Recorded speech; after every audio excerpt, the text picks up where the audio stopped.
I first learned love was patient waiting by the window, waiting for anticipation to greet me with satisfaction, patiently passing up dinner for mama, waiting for a sign, a way, a father. But you didn't show. I had to tuck my joy back into my pocket, unpack thoughts of today is going to be different, show my embarrassment at the dinner table eating leftovers that were cooked hours ago. I learned love was kind because it takes a different kind of love to love you.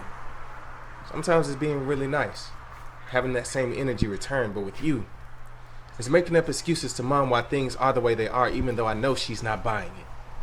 I really think it's for me, so that I don't get angry. I finally get to sit next to you in the car. I want to ask if you remember me, if you would think about me after paying child support and notice it's been 6 months since you've seen me. I always hoped in you, trusted you, persevered under drinking gourds. I finally get to tell you about your no call, no show, no explanation for why you've been AWOL the last 6 years. I'm so ready to throw your mistakes back in your face. But then you put your hand on my head, hug me close and say, Hassan, I just got you and I don't want to kill this moment stabbing you over everything you did wrong. I feel that would be evil and I don't delight in that. I could tell you trying to pour yourself into this moment because it's all you had. And even though you never mentioned it, your heart did. I seem to remember vividly how others wronged me, but with you, it was then I learned love holds no record of wrongs. So I chose to be silent, let God speak through me, ride the wave with you, accept you, because the anger in my veins doesn't, like the voices that tell me to reject you. Find love within yourself. And I can tell you don't have a rebuttal strong enough, because maybe you think they're right, but I would not dishonor you. I mean, even if I try seeking love within myself, I find traces of you in my DNA. You are in me, no envy. Then I realize love can't be self-seeking. There's no equivalent to your proud son's smile, a smile that causes me to melt mistakes with mercy. I love to boast of the ones I love, but with you, it just is. Love causes ice to shiver, smoke to mist, anger to dissipate. It's like my dad puts out fires for a living, trying to figure out how to do it within himself.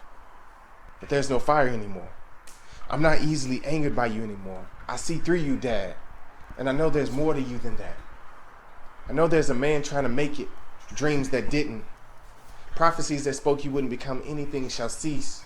Tongues that come against you will be still and know who our God is. Then I realized so many people will pass away knowing that they never knew their fathers because they're still waiting on him to apologize. And I'll admit, I was a child of my frustration too.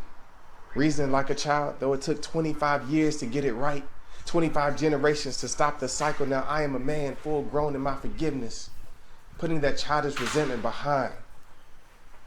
I won't tell you how a relationship should be. I'll be a part of mending this. So I won't have to face a poor reflection in the mirror of you. I'm bold enough to stand face to face with you, to pass down a trust through our bloodlines, a bond of hope, to break the rusty generational chains. The Mitchell name will persevere. I am not your fault. I am God's faith.